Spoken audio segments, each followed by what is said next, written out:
ओम का नियम बिजली का एक बुनियादी उसूल है। ये इलेक्ट्रिकल सर्किट में वोल्टेज, करंट और रेजिस्टेंस के बीच के रिश्ते को बताता है। इस नियम का नाम एक जर्मन फिजिसिस्ट ज्योर्ग साइमन ओहम के नाम पर रखा गया है, जिन्होंने इसे खोजा था। इलेक्ट्रिकल सर्किट्स कैसे काम करते हैं, ये समझने के लिए ओम का नियम जानना बहुत जरूरी है। ये हमें सर्किट्स को एनालाइज और डिजाइन करने में मदद करता है।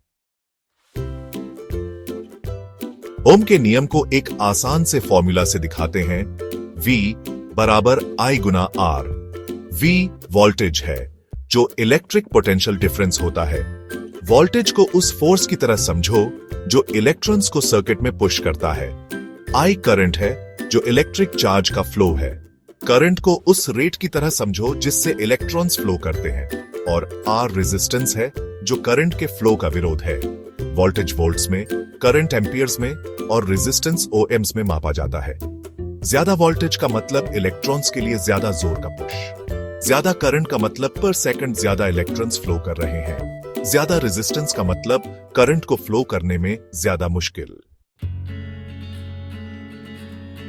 चलो ओम के नियम को समझने के लिए एक घर के अप्लायंस जैसे टोस्टर का एग्जाम्पल लेते हैं। टोस्टर में एक हीटिंग एलिमेंट होता है जिसका एक स्पेसिफिक रेजिस्टेंस होता है। जब इसे आउटलेट में लगाते हैं जो वोल्टेज का सोर्स है, तो करंट हीटिंग एलिमेंट से फ्लो करता है।